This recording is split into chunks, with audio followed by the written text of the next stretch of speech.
Всем привет! Сегодня у нас на обзоре моделька из серии Автоспорт, а именно моделька Mercedes F1 R-Cat. Коллекция весна-лето 22 года. Это мои кроссовочки, в которых я уже отходил приблизительно месяц, но больше, конечно же, эксплуатировал их именно в автомобиле и для ходьбы лишь немного. И есть что о них уже рассказать. Сделаны они в Камбодже. Вот, качество достаточно неплохое, за исключением вот этих вот моментов, но о них немного позже. Если взять в целом линейку Автоспорт, это обувь, которая подходит явно не для спорта, а именно может быть для небольших каких-то прогулок, а также больше для все-таки ориентированы на вождение в автомобиле. То есть эта серия, она идет со скругленной пяточкой, довольно низкопрофильные, плюс очень узенькая идет и колодка, и то есть сама подошва, она достаточно узкая, они не подойдут людям на широкую ногу. Это должны быть либо люди со среднестатистической стопой, либо же с узкой ногой. Потому что конкретно в этом варианте используется по материалам это эко-кожа, полностью натуральных материалов здесь нет. И также текстиль именно на язычке. Они не будут сильно тянуться даже с моей ногой, достаточно стандартной. Я чувствую себя, скажем так, не всегда комфортно, потому что вот этот вот залом немного упирается. При условии, что я взял на размер больше эту модель. Если взять по дизайну, то мы здесь можем увидеть, конечно же, MG Patrons, Formula One Team, вот Mercedes значок. По-моему, он из пластика, я не знаю, проверять не хочу, царапать. Вот, но то есть подчеркивает модель, плюс изумрудный цвет. Вот. Меня зацепили эти кроссовки, я видел в интернете, честно говоря. В интернете цвет и сам силуэт мне показался даже более привлекательным, чем в жизни. Но я не жалею. Из дрифткетов это один из лучших дизайнов, на мой взгляд. Потому что достаточно интересно смотрятся и вот эти линии, вот сама подошва и цветовое решение. Достаточно практичный цвет и при этом интересно смотрятся. Но опять же, я еще не совсем разобрался, под какие вещи их сочетать. И об этом немного позже. Имеется брендинг. Кошечка, форм-стрипы. Сам вот этот материал, который, я не знаю, здесь его, наверное, меньше. Самое большее это, конечно же, эко-кожа, которая повсюду. Потом идет такой как бы плотный тканевый синтетический материал. Это именно форм-стрипы. Вставочки в районе шнурков, а также задничек. Лента тканевая. Как я уже сказал, язычок текстильный. Благодаря нему, собственно говоря, здесь только и происходит вентиляция, потому что как таковой другой здесь ее нету. И, в принципе, наверное, из основных особенностей это все снаружи. Внутри мы можем увидеть ярлычок.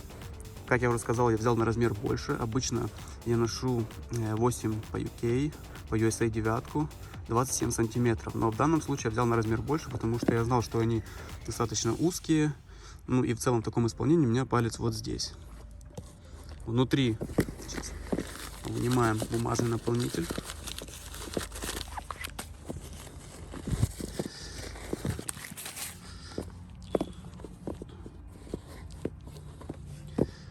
Обычная синтетическая проставочка, которая идет до средней части. Далее идет внутренняя часть. Там, конечно же, тоже есть текстиль, как внутренний подносочек. Он у меня за это время не износился, что достаточно хорошо. И учитывая, что я их немного эксплуатировал, наверное, это и логично. Я не отдирал также наклейки на самой стельке. Правда, немножко их заносил.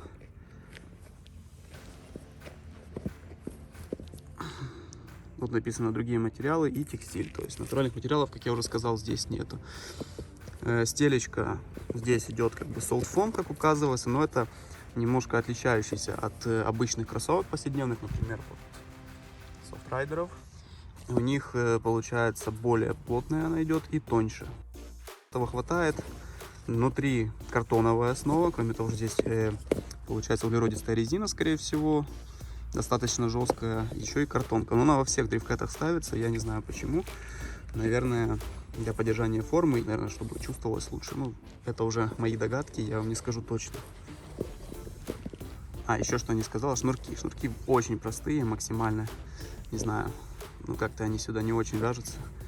Нужно было поставить покачественнее. Вот всегда у меня претензии именно, наверное, к шнуркам. Их можно заменить, конечно же, купить, какие вам нравятся в любом магазине. В принципе, в наше время это не проблема. Наполнен Задник достаточно, ну, не сильно, но этого хватает. При нормальной шнуровке, для средней фиксации, скажем так, они сидят как влитые. Ну, плюс узкие же, понятно. Подошва здесь низкопрофильная, но при этом в стандартных классических дрифткетах она еще более тонкая. Здесь же мы имеем, ну, хотя бы какой-то намек на кроссовки с, ну, скажем так, с большей толщиной. Это, наверное, все же не просто терморезина, а пеноматериал плотный. Он еле-еле прожимается, имеет достаточно интересную текстуру. Ну и дизайнерски, на мой взгляд, выполнен достаточно интересно. Имеются всякие объемные элементы, линии, такие капли и прочее. Сам протектор здесь выполнен, ну, наверное, в форме рисунка покрышки автомобиля. Достаточно цепкий, я не знаю, нету претензий. Он цепляется хорошо, что за педали, что за разную поверхность. Немножко, правда, тупотят, потому что они достаточно жесткие. На ногах они выглядят вот так, достаточно аккуратные. Ну, они, на мой взгляд, очень туфлевидные. Вот смущает меня только вот этот вот залом на экоматериале, который, посмотрим, что с ним будет через время. Я еще запишу про них отзыв, наверное, через, ну, может, пару месяцев, в зависимости, как я буду эксплуатировать. Посмотрим. Вот. Ну, наверное, под узкие штаны полуспортивного такого характера. Есть, соответственно, костюмы у Puma под Mercedes Patronus. Там, в принципе, я думаю, они будут хорошо сочетаться, особенно если под цвет. Более по темные тона. Также есть эта моделька в белом цвете. Вот, ну, в белом, на мой взгляд, не очень практично, учитывая, что здесь текстильный язычок, пылью припадет, надо будет потом отмывать. И, ну, то есть, если вы только очень аккуратный человек и любите белую обувь, тогда бы я вам советовал. Залом амортизации как таковой, в принципе, нету. Стелька прожимается, я чувствую жесткость. Вот, шнуроваться все же нужно, ну, в моем случае точно, потому что не хватает фиксации, пятка начинает выскальзывать. Комфортно ходить, кроме вот когда идешь, немножко туда залом упирается много. Но со временем, возможно, этот эффект пропадет, потому что я их, ну, не так много эксплуатировал. Затягиваются нормально, несмотря на то, что петельки тут идут как бы с внутренней части. Вот, шнурки тоже, несмотря на их дизайн и такую простоту, свою функцию выполняют. Хотелось бы отметить то, что водить в них достаточно удобно, но опять же все дело привычки. То есть если вы после широкой обуви, например, как вот эти кеды, лично мне, наверное, даже удобнее в них нажимать на педали, потому что у них площадь нажатия шире, то есть быстрее можно реагировать. Но опять же таки это, ну, все очень так субъективно, потому что ты привыкаешь. Но в каждой обуви как бы по-новому чувствуешь. Вот в этих как бы больше чувствительности, да, более тонко и остро можно нащупывать, но на мой взгляд прям не чувствую супер большого приоритета скругленной пяточки там по сравнению с этими кедами. Мне нормально и в этих, и в этих. В принципе, можно не заморачиваться. Вот. Ну а так, для ходьбы чисто я, наверное, не рекомендовал бы вам. Только если вам очень нравится дизайн.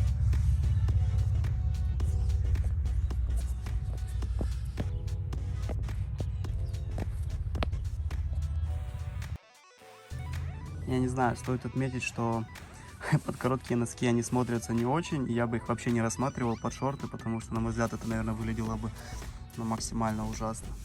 Это нужно высокие носки под них, если вы хотите что-то укороченное. Тогда оно еще смотрится более-менее. Ну, как туфельки, аккуратненькие. В целом, если привыкнуть, достаточно удобные, можно рассмотреть на осень. Не знаю, как на морозе будет вести себя этот материал. Я надеюсь, он достаточно морозоустойчив, но сам лично я не проверял. Поэтому врать не буду.